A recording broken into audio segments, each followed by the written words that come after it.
एक समय की बात है, हरियापुर नाम के गांव में लखन नाम का एक किसान पत्नी सुमित्रा और अपनी बूढ़ी माँ के साथ रहा करता था। लखन की एक छोटी सी बेटी थी जिसका नाम राधा था। लखन के घर का गुजारा बहुत मुश्किल से हो पाता था। लखन के पास एक छोटी सी जमीन थी जिस पर वह सब्जियों की खेती किया करता था और सब्जियां तैयार हो जाने के बाद उन्हें गांव के बाजार में बेच आया करता था। लेकिन उस गांव में सबसे बड़ी समस्या थी पानी की। लखन को पानी के लिए गांव के जमींदार पर निर्भर रहना पड़ता था, क्योंकि लखन के पास अपना कोई कुआं नहीं था। वह अपने खेतों की सिंचाई जमींदार के कुएं के पानी से किया करता था।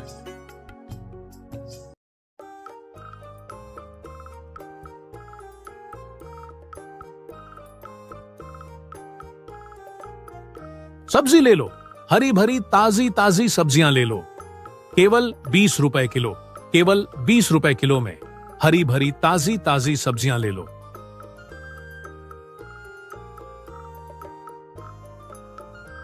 अरे लखन बेटा, कैसे हो? घर में सब ठीक तो है ना? और राधा बिटिया कैसी है?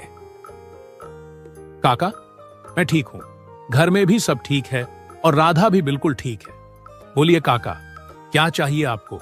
बिल्कुल ताजी ताजी सब्जियां हैं, अभी अभी खेत से तोड़कर लाया हूं। बोलिए, क्या बांध दूं आपके लिए? लखन बेटा, मेरे लिए 1 किलो टमाटर और 1 किलो खीरा बांध दो। ठीक है काका, अभी बांध देता हूं।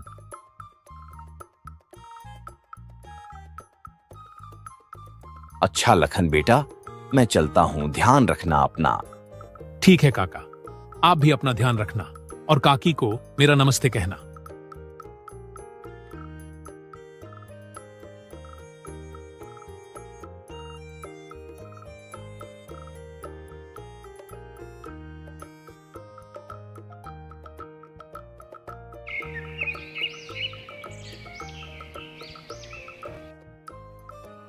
सुमित्रा, आज की सारी सब्जियां भी बिक गईं। यह लो, ये पैसे संभाल के रख देना। मैं सोच रहा हूं इस बार खेती के लिए बाजार से अच्छी गुणवत्ता वाले खाद ले आऊं। इससे हमारी सब्जियों की पैदावार और अच्छी होगी। जी, ये तो बहुत ही अच्छा विचार है। जितनी अच्छी सब्जियां होगी उतना ज्यादा लोग हमारी सब्जियां खरीदना पसंद करेंगे।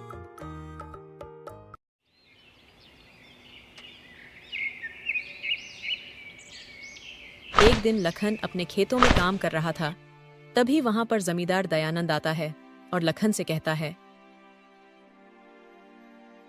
लाखन भाई कैसे हो? खेतों का काम कैसा चल रहा है? मैं ठीक हूं दयानंद जी, और खेतों का काम भी ठीक चल रहा है। मैं यह कह रहा था लखन भाई कि मैं तुम्हें बहुत सालों से अपने कुएं से पानी दे रहा हूं, पर इस साल मैं तुम्हें अपने कुएं से पानी नहीं दे पाऊंगा। पर क्यों दयानंद जी, मुझसे कोई भूल हुई है क्या? नहीं लखन भाई, वह बात नहीं है। दरअसल तुम्हें तो पता ही है ना कि इस साल कितनी गर्मी बढ़ी है। इस साल की गर्मी ने तो सारे साल का रिकॉर्ड ही तोड़ दिया है। मेरे कुएं का पानी दिन प्रतिदिन सूखते जा रहा है, और अगर ऐसे में मैं तुम्हें भी पानी देता रहा तो आगे आने वाले दिनों में मेरे खुद के लिए भी पानी नहीं बचेगा। इसीलिए मैं अब तुम्हें पानी नहीं दे पाऊंगा। तुम अपना देख लेना। आप मेरे साथ ऐसा क्यों कर रहे हैं दयानंद जी? ऐसा मत करिए। भला मैं कहां से पानी लाऊंगा? इतने सालों से तो मैं आपसे ही पानी ले रहा हूं, और अगर आपने अब पानी देना बंद कर दिया तो बिना पानी के मेरे खेतों की सारी सब्जियां सूख जाएगी। दयानंद जी, ऐसा मत कीजिए। देखो लखन, मैं भी मजबूर हूं। इस गर्मी ने सबकी हालत खराब कर दी है। मैं कुछ नहीं कर सकता, तुम अपना देख लेना।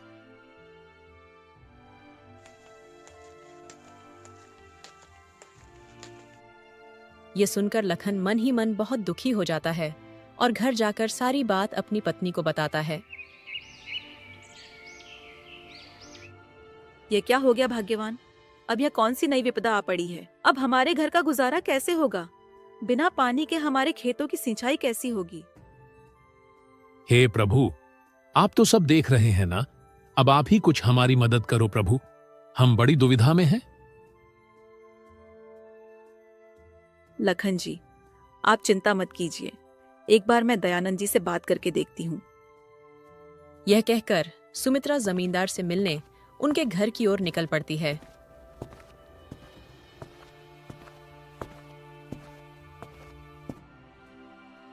दयानंद जी, ओ दयानंद जी, घर में हो कि नहीं? अरे कौन है भाई? रुको, आता हूं आता हूं। अरे सुमित्रा, तुम हो? कहो मेरे घर कैसे आना हुआ? दयानंद जी, मुझे लखन जी ने बताया कि आपने हमें कुएं का पानी देने से मना कर दिया है। सुमित्रा बहन, यह बात सच है कि मैंने लखन को अपने कुएं का पानी लेने के लिए मना कर दिया है, और इसकी वजह भी तुम्हें लखन ने बता ही दी होगी। पर दयानंद जी, आप यह तो सोचिए ना कि हम इतने सालों से आप ही के कुएं के पानी से अपने खेतों की सिंचाई कर रहे हैं। हमारे पास कोई दूसरा साधन भी नहीं है। ऐसे में हम पानी कहाँ से लाएंगे और अपने खेतों की सिंचाई कैसे करेंगे? देखो सुमित्रा बहन, मैंने इतने सालों तक तुम्हें अपने कुएं का पानी दिया है और मैंने तुम्हें कभी भी पानी लेने से मना नहीं किया। लेकिन इस बार बहुत भारी गर्मी पड़ी है। मेरे कुएं का पानी सूख कर बिल्कुल कम हो गया है। अगर मैं तुम्हें अपने कुएं का पानी देता रहूंगा तो इस गर्मी में मुझे पानी की बहुत परेशानी होगी। सुमित्रा जमींदार दयानंद को कुएं का पानी देने के लिए बहुत मनाने की कोशिश करती है, मगर जमींदार नहीं मानता है और सुमित्रा दुखी होकर थक हार अपने घर की ओर निकल पड़ती है।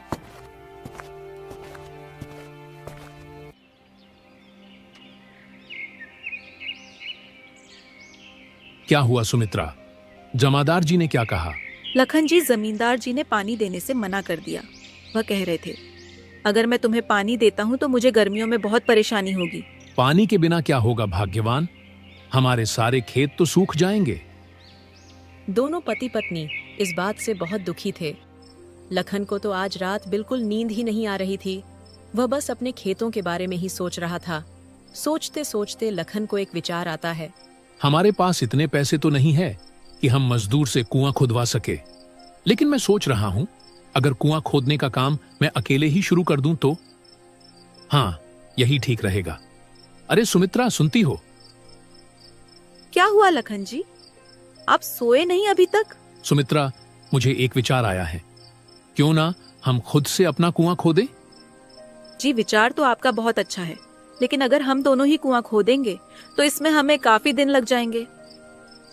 हाँ सुमित्रा, वह तो है, लेकिन और कोई रास्ता भी तो नहीं है, और हमारे पास इतने पैसे भी नहीं है कि हम मजदूर से कुआं खुदवा सके। आप ठीक कहते हैं लखन जी, हम कल से ही कुआं खोदने के काम में जुट जाएंगे। चलिए, अभी आप सो जाइए।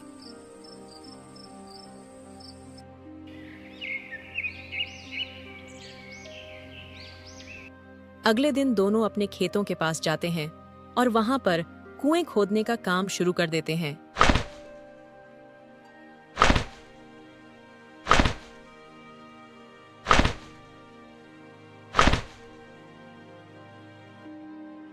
लखन जी, इस बार तो बहुत ज्यादा गर्मी पड़ी है। इतनी गर्मी में तो बहुत बुरा हाल हो रहा है। बार बार प्यास लग रही है। हाँ सुमित्रा, पर हमें धैर्य से काम लेना होगा। माना कि इस साल गर्मी बहुत ज्यादा है, लेकिन हमारे पास बस एक यही रास्ता है। इतना कहकर दोनों फिर से कड़कती धूप में कुएं खोदने का काम शुरू कर देते हैं। 15 दिन की कड़ी मेहनत के बाद आखिरकार कुआं तैयार हो जाता है। लेकिन इस बार इतनी कड़ी गर्मी पड़ी थी कि इतनी गहराई तक कुआं खोदने के बाद भी कुएं में एक बूंद पानी नहीं था। ये देख लखन और सुमित्रा बहुत निराश हो जाते हैं। निराश मन से दोनों घर आ जाते हैं और अपनी आंगन के पेड़ की छांव में बैठकर आराम करते हैं। हे भाग्यवान, इतनी मेहनत करने के बाद भी एक बूंद पानी नसीब नहीं हुआ। हाय रे गर्मी, अब तो घर में भी पानी नहीं बचा है। बहुत मुश्किल से 2 घड़े संभाल कर रखे थे, वह भी खर्च हो गए। सुमित्रा, बहुत प्यास लगी है। अंदर जाकर देखो, क्या घड़े में थोड़ा सा पानी है? हाँ ठीक है, अभी देखती हूँ।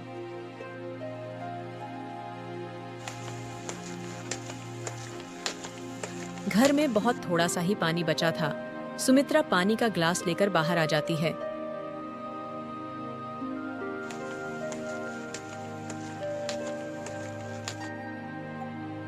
बेटा, क्या थोड़ा सा पानी मिलेगा? बहुत प्यासा हूं, गला प्यास से सूखे जा रहा है। दूर दूर तक कहीं पानी नहीं दिखा। सुमित्रा और लखन साधु की ऐसी हालत देखकर उन्हें पानी दे देते हैं।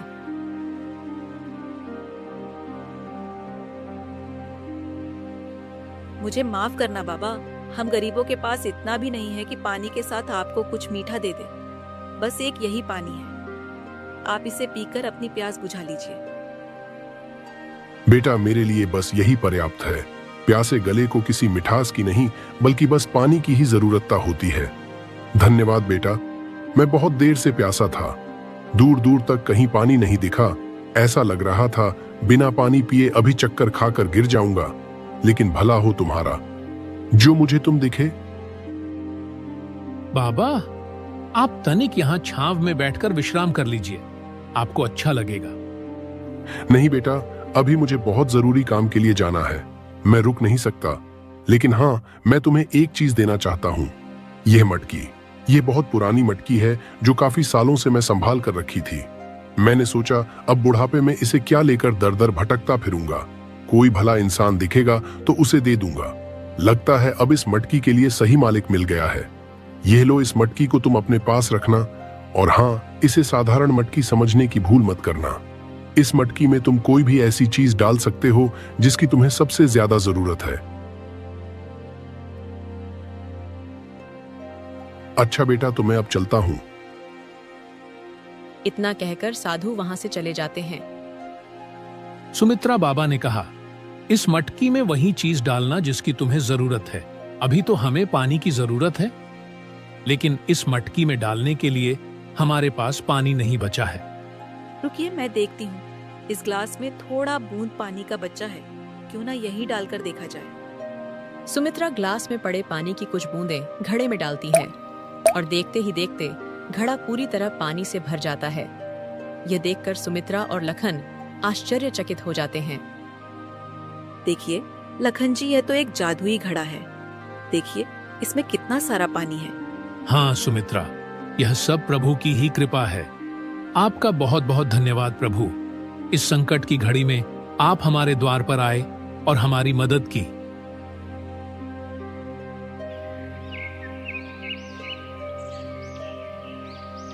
अगले दिन लखन और सुमित्रा दोनों अपने खेतों पर काम के लिए निकल जाते हैं और अपने साथ में पानी की मटकी भी ले जाते हैं। सुमित्रा पानी की मटकी को कुएं के ऊपर रख देती है और दोनों अपने काम में लग जाते हैं।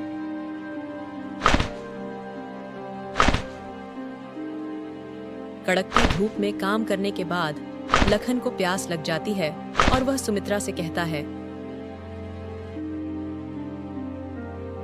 सुमित्रा, जरा मटकी में से थोड़ा पानी तो लाना, बहुत प्यास लगी है। ठीक है जी, अभी लाई। सुमित्रा मटकी में से पानी निकालती है। गिलास में से पानी की कुछ बूंदें कुएं में गिर जाती हैं और देखते ही देखते कुआं लबालब पानी से भर जाता है। यह देखकर सुमित्रा बहुत आश्चर्य में होती है और वह लखन को बुलाती है।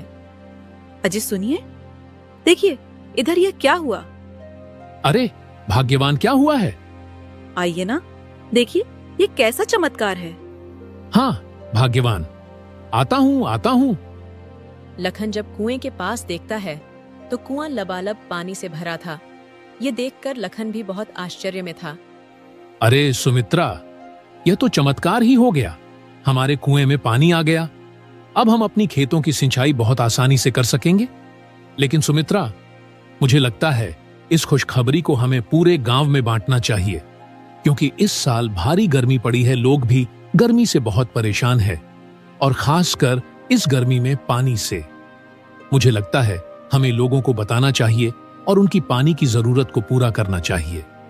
हाँ, और अब इस गर्मी में हमें पानी की समस्या भी नहीं होगी। हाँ जी, आप बिल्कुल सही सोच रहे हैं। लखन अपनी कुएं की बात पूरे गांव वालों को बताता है। मेरे प्यारे मित्रों और भाइयों, मैं जानता हूं कि हमारे गांव में इस बार बहुत पानी की समस्या हो गई है। बहुत ज्यादा गर्मी पड़ने की वजह से कुओं पानी सूख गया है। इस समस्या का समाधान मैंने ढूंढ निकाला है। मैंने एक कुआं खोदा है और उसमें बहुत सारा पानी है और मैं चाहता हूं कि मेरे साथ साथ आप गांव वासी भी उसे पानी का इस्तेमाल करें। अरे लखन भाई, आपका बहुत बहुत धन्यवाद। हम काफी दिनों से पानी से परेशान थे। हमारे भी कुएं सूख गए हैं। लखन भैया, मैं भी पानी के लिए कई दिनों से परेशान थी। आपने इस समस्या का हल निकाला है। भगवान आपका हमेशा भला करेगा। धीरे धीरे गर्मी बहुत बढ़ती जा रही थी। गांव के सारे कुएं सूखे जा रहे थे। अब गांव में केवल एक ही कुआं था जिसमें पानी था। वह था लखन का कुआं। गांव के लोग लखन के कुएं से पानी ले जाया करते थे। वहीं दूसरी तरफ अब जमींदार का कुआं बिल्कुल सूख चुका था। उसके कुएं में एक बूंद पानी नहीं बचा था, जिसकी वजह से जमींदार बहुत परेशान हो गया था। तभी जमींदार को कहीं से खबर लगती है कि लखन का भी एक कुआं है और सारे गांव वाले वहीं से पानी भर रहे हैं।